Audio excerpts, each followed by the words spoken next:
como decifrar o que são as estrelas, a que distâncias elas estão, como é que elas nasceram, como é que elas evoluem, como é que elas morrem, como é que elas produzem sua energia, por que elas são variáveis, quais são as massas, quais são as temperaturas, quais são as luminosidades.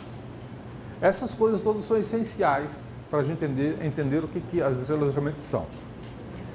O primeiro passo que a ciência, o cientista normalmente dá quando ele quer estudar algum tipo de animal, algum tipo de objeto, é classificar, procurar classificar, né? Então, se você quer estudar os pássaros, para entender um certo pássaro, você precisa entender como é que ele se insere na família de todos os pássaros. Então, ele é grande ou ele é pequeno? Ele é preto, ele é branco, ou que cor que ele tem? Ele tem bico comprido, tem bico curto, beija-flor ou come carniça? Todas essas coisas fazem parte de um esquema de classificação, né? Por exemplo, gostaríamos de saber qual é a temperatura de uma dada estrela, qual é a massa de uma dada estrela, qual é a luminosidade de uma dada estrela. Estas propriedades são propriedades intrínsecas, isto é, são propriedades próprias da estrela, não dependem da distância que nós nos encontramos dela, né? O brilho de uma estrela no céu não é uma propriedade intrínseca da estrela, depende da distância que ela se encontra. Estrelas mais próximas são mais brilhantes, da mesma classe, da mesma categoria. As mais próximas são mais brilhantes, as mais afastadas são mais fracas. Então o brilho aparente não é uma propriedade intrínseca de uma estrela. Nós temos que derivar propriedades intrínsecas, tais como luminosidade, temperatura, massa, que são propriedades que podem ser derivadas por qualquer astrônomo em qualquer planeta, em qualquer sistema solar ou estelar, né? Antigamente, os astrônomos não falavam em brilho das estrelas, eles falavam em tamanho das estrelas, porque eles achavam que as estrelas eram corpos que estavam fixos numa esfera de cristal, né? a chamada a esfera das estrelas fixas, e que cada estrela representava um tamanho diferente. Então, aquelas estrelas que tinham um tamanho maior, elas brilhavam mais. As estrelas que tinham um tamanho menor, elas brilhavam menos. E eles chamaram a isso de magnitude. Magnitude seria, digamos assim, sinônimo de tamanho aparente no céu, tá? Por volta do ano de 150 a.C., houve um famoso astrônomo, um grande cientista de fato, chamado Hiparco. Entre os vários trabalhos importantes que ele fez um catálogo de estrelas do céu. Mediu a posição e mediu a magnitude dessas estrelas. E dividiu a magnitude das estrelas no céu em 6 classes. Magnitude 1, que são aquelas maiores, né? Magnitude 2, que são aquelas que são um pouquinho menores, 3, 4, 5 e 6, que são as estrelas menores, que é aquelas que mal podem ser vistas a olho nu. Essas são categoria 6. Então, foram essas 6 classes de estrelas que foram estabelecidas por Hiparco, por volta de 150 anos antes de Cristo.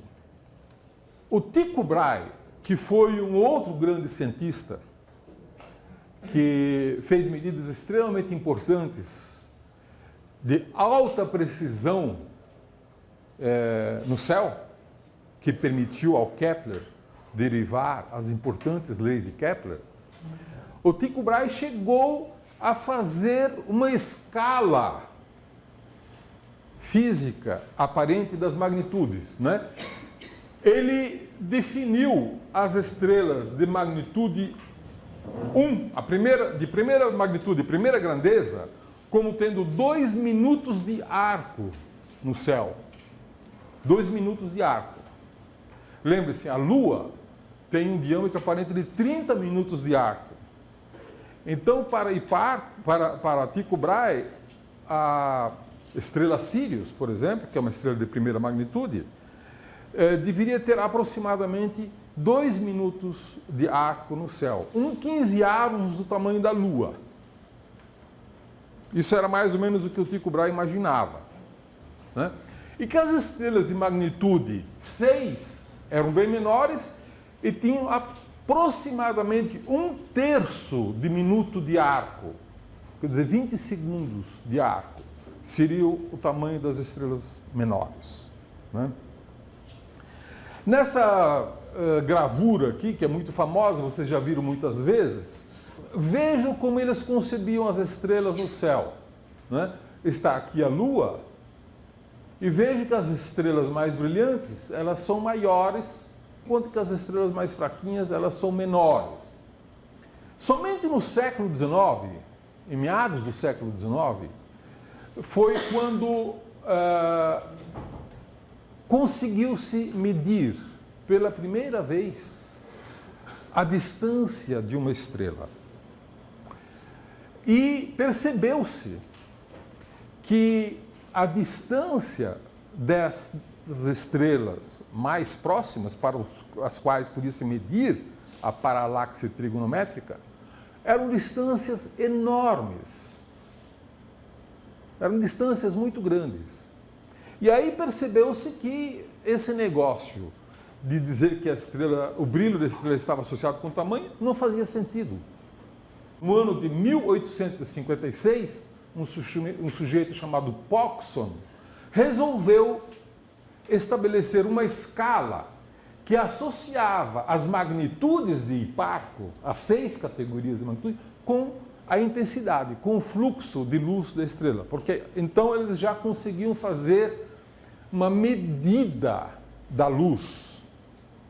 Como é que eles faziam essas medidas da luz?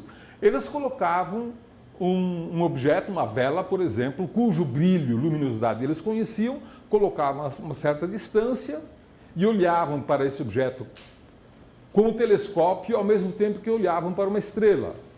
Como eles sabiam o fluxo da vela, eles podiam derivar o fluxo da estrela, visualmente. Então, aí isso passou a se chamar de fotometria. Fotos, luz, metros, medida. Ambas palavras derivadas do grego, né? Ele estabeleceu que a escala de magnitude de Hipparco, m para a magnitude aparente, seria aproximadamente menos 2,5 o logaritmo do fluxo da estrela mais uma constante. Aí vocês vão se perguntar, mas por que uma escala tão bizarra, né?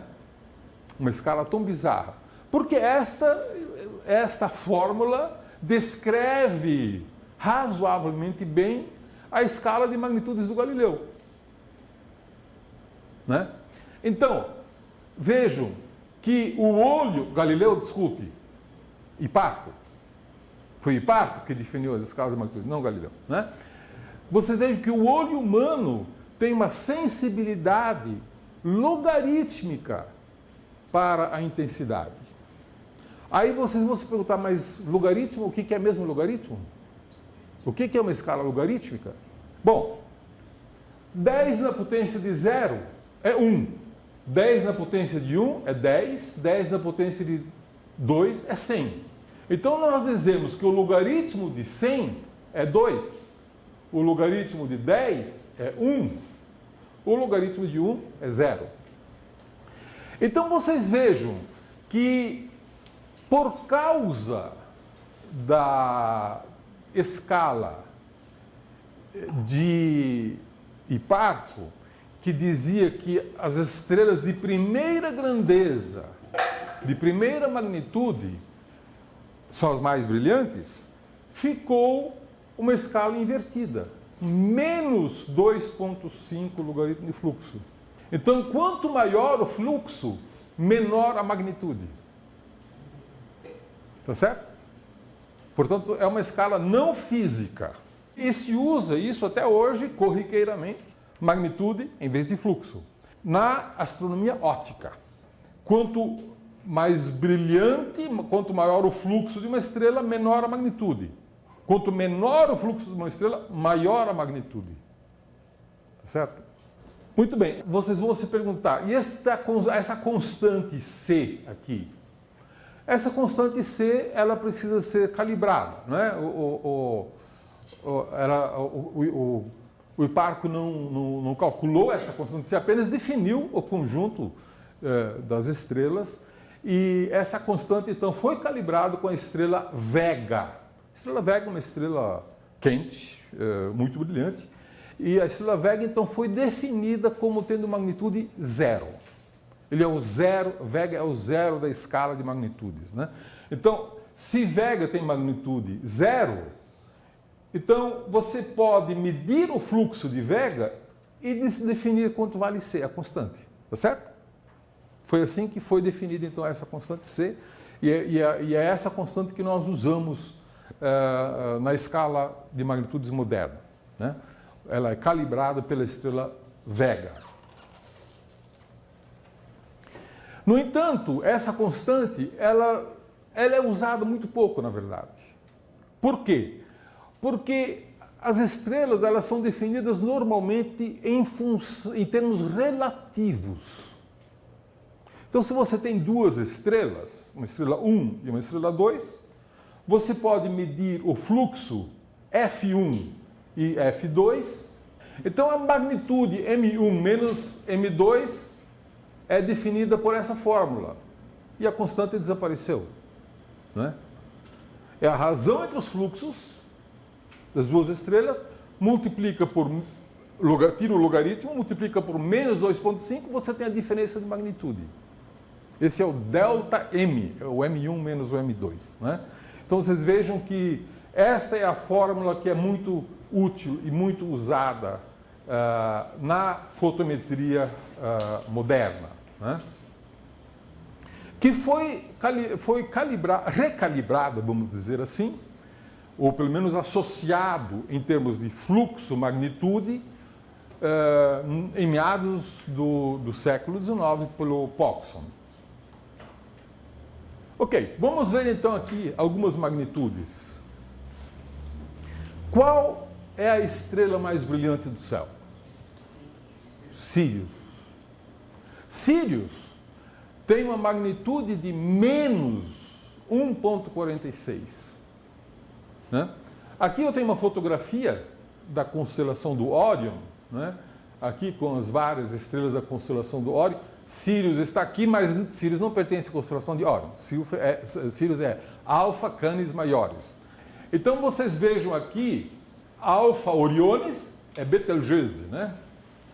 Beta Orionis é Rigel, tá certo? Então, Rigel tem uma magnitude de 0,12, Betelgeuse 0,42. Bellatrix tem magnitude de 1,46 e Mintaka tem magnitude de 2,23. Constelação do Órion é muito facilmente visível no céu. Vocês já olharam o céu e viram as Três Marias?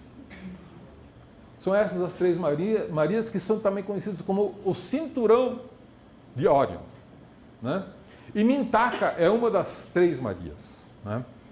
E nós vamos estudar numa outra aula que logo abaixo aqui das Três Marias tem mais 3 estrelinhas, certo? Errado. Porque a do meio não é uma estrela, é um berçário de estrelas. É a nebulosa de Órion, onde milhares de estrelas estão nascendo. E aqui tem uma outra nebulosa, que é a nebulosa da Rosetta. Então vocês vejam que a estrela mais brilhante do céu tem uma magnitude negativa, né? A rigor, a estrela mais brilhante do céu não é Sirius, né? A estrela mais brilhante do céu é o Sol. Qual seria a magnitude do Sol? O Sol teria magnitude menos 27, estaria muito, muito distante. Claro, quando o Sol aparece, Sírius desaparece no céu. Não é que Sírius desaparece do céu. O Sol é tão brilhante que a luz do Sol ofusca a luz mesmo da estrela mais brilhante do céu, que é Sírius, né? O que nós podemos falar sobre a cor das estrelas? Nós já vimos que o brilho de uma estrela, a magnitude de uma estrela, é uma propriedade aparente, não é uma propriedade intrínseca da estrela. E a cor? A cor é uma propriedade aparente, depende da distância da estrela? Ou a cor quer dizer alguma coisa sobre as estrelas? Quando vocês olham para o céu, vocês podem ver que algumas estrelas parecem avermelhadas. Isso aqui, evidentemente, é uma fotografia com uma técnica para ressaltar a cor. O olho não vê as cores com esta clareza como mostra essa fotografia. Mas você tem estrelas aqui claramente azuis, ao lado de uma estrela claramente vermelha, ao passo que outras são amarelas e outras ainda são brancas.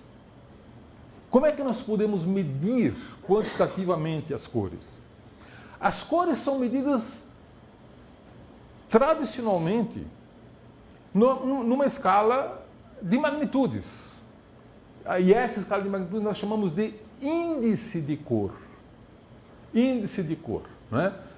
Quer dizer, nós usamos filtros especiais, como o filtro V, de visual, que se aproxima da resposta do olho humano, filtro B, que vem de blue, azul, e filtro U, de ultravioleta, né? Então, esse sistema de filtros UBV é o sistema mais clássico, mais conhecido de filtros para se medir a cor de uma estrela.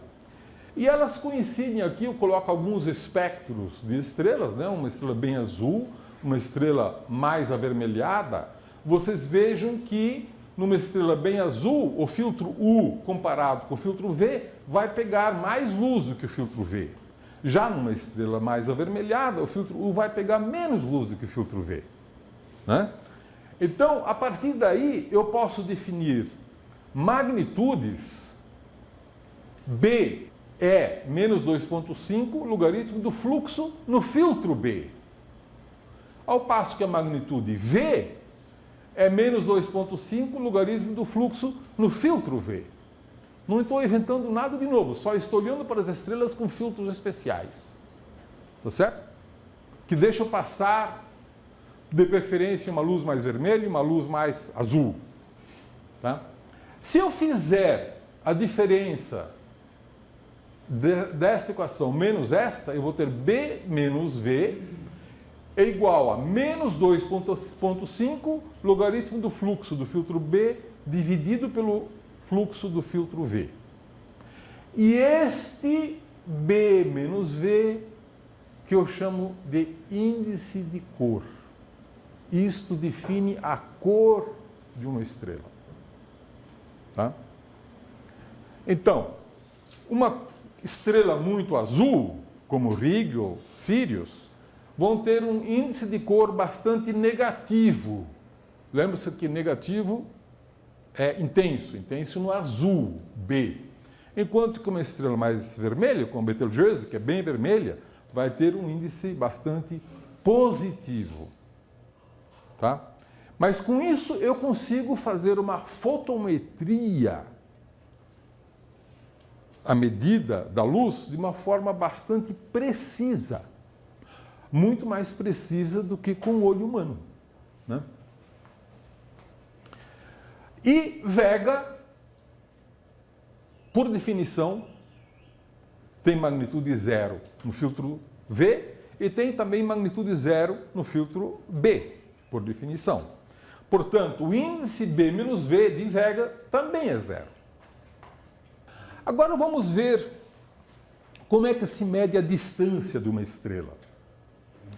E a questão da distância das estrelas sempre foi uma preocupação dos astrônomos ao longo da história, né? E muitas vezes se usou o argumento de que as estrelas não apresentavam paralaxe para dizer que as estrelas estavam todas à mesma distância. O que é paralaxe?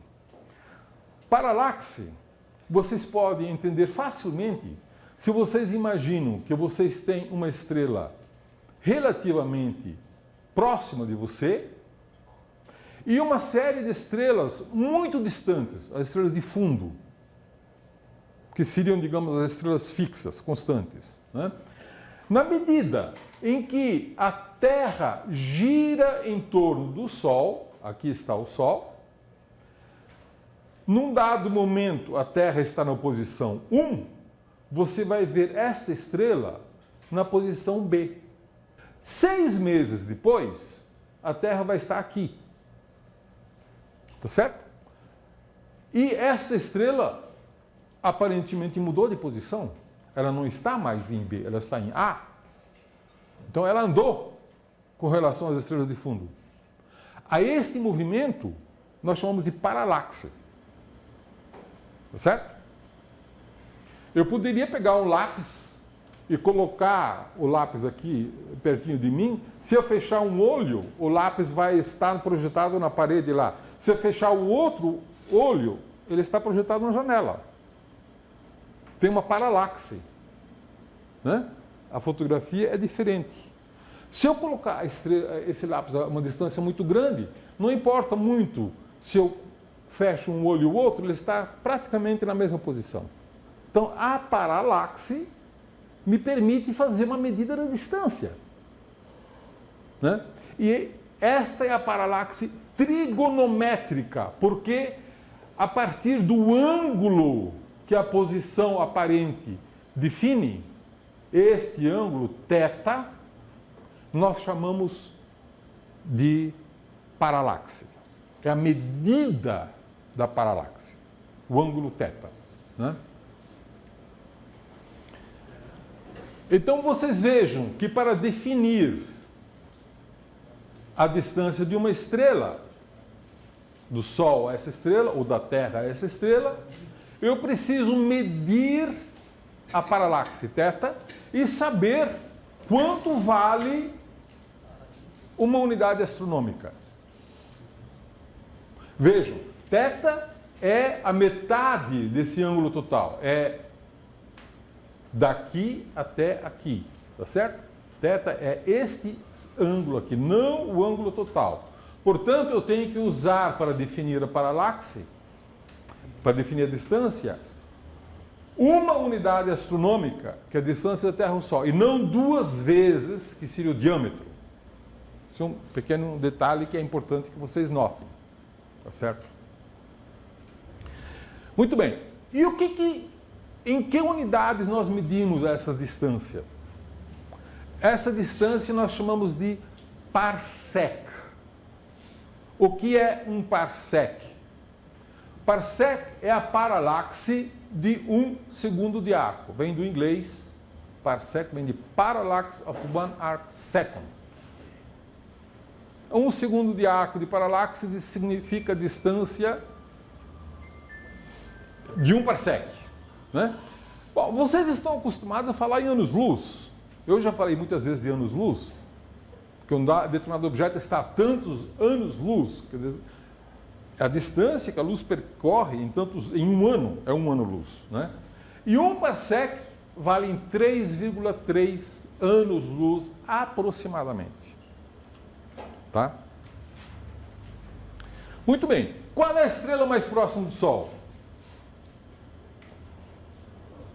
Alfa de Centauro. Na verdade, por preciosismo, nós poderíamos dizer que Alfa de Centauro é um sistema triplo. Tem Alfa de Centauro A, B e Próxima Centauro, que é uma estrelinha muito fraca, que a gente não consegue enxergar a olho nu, que esta é a estrela mais próxima de nós, na verdade. Uma estrelinha muito fraca. Tá? A que distância estão? Anos-luz. Em parsec, isso dá quanto? 1,4. Tá certo? É mais de 1 parsec. Portanto, o ângulo o ângulo da paralaxe trigonométrica é maior ou é menor do que 1 segundo de arco? Menor do que 1 segundo de arco. Então vejam que a estrela mais próxima de nós tem uma paralaxe menor do que 1 segundo de arco, que é uma coisa extremamente pequena no céu. E daí vocês entendem por que a humanidade, por que os astrônomos levaram tanto tempo para descobrir a paralaxe das estrelas.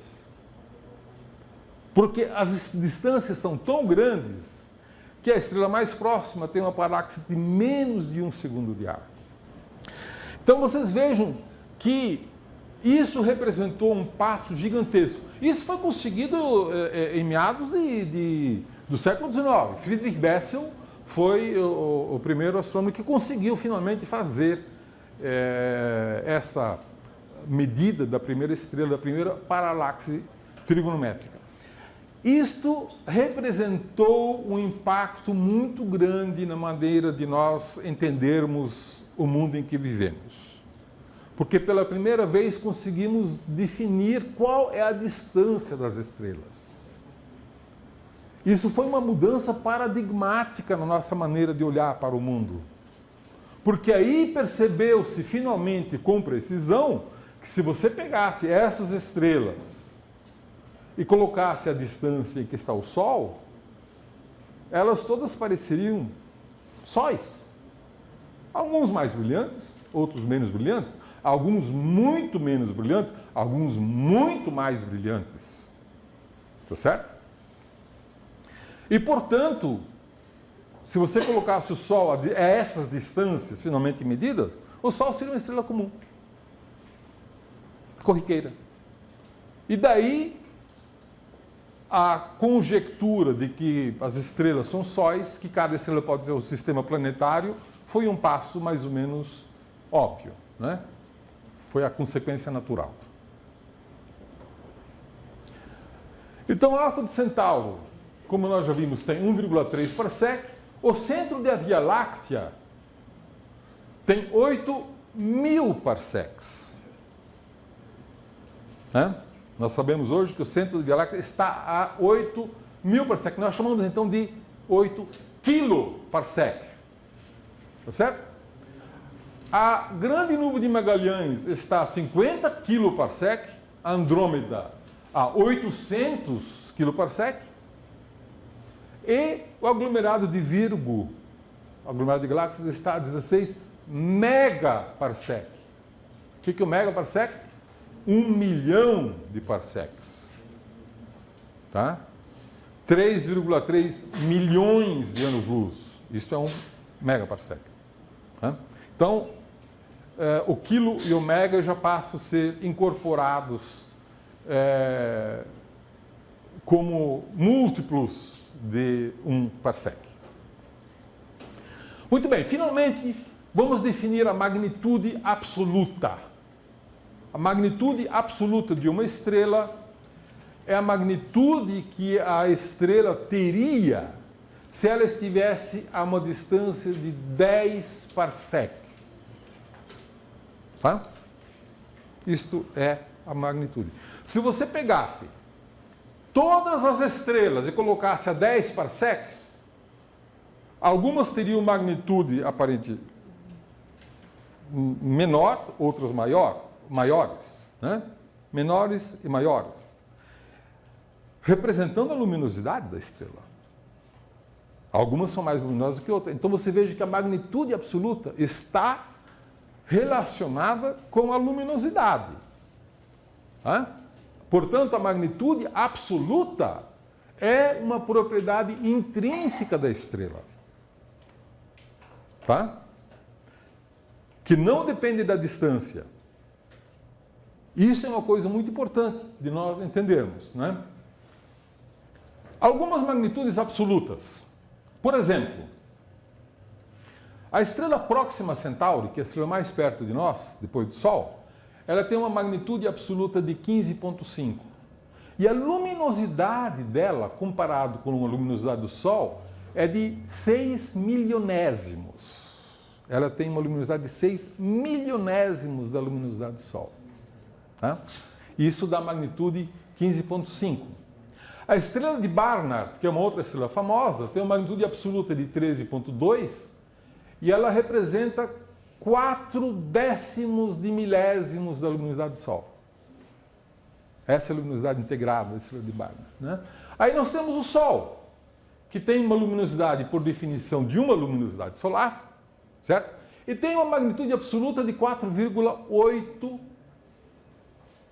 4,8 seria a magnitude do Sol se o Sol estivesse a 10 parsec. Vocês já ouviram falar que o Sol é uma estrela de quinta grandeza? O que significa que o Sol é uma estrela de quinta grandeza?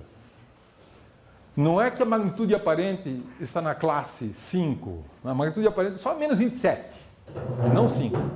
Mas a magnitude absoluta é aproximadamente 5. 4,83 para ser mais preciso. Por isso que o Sol é uma estrela de quinta grandeza. Né? É uma propriedade intrínseca do Sol.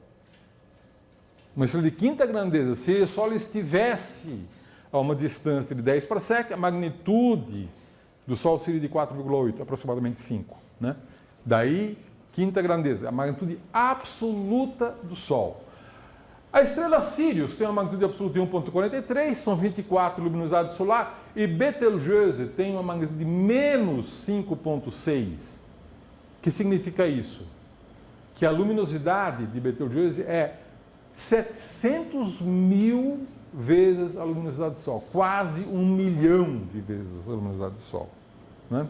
Então vocês vejam que quando você varia de magnitude absoluta de menos 5 a mais 15, você varia de quase 1 milhão de luminosidades solares para quase 1 milionésimo de luminosidades solares. Né? Varia muitíssimo, de fato. Né? Ok, com isso então nós sabemos o que é uma magnitude aparente, como definir uma magnitude aparente, como definir um índice de cor, como definir um parsec e como definir uma magnitude absoluta. E a magnitude absoluta é uma propriedade intrínseca de uma estrela. O índice de cor também. O índice de cor também é uma propriedade intrínseca de uma estrela. Não depende da distância. Então nós estamos nos aproximando de termos condições de fazer uma classificação das estrelas com base em propriedades intrínsecas, das propriedades próprias, não das propriedades aparentes.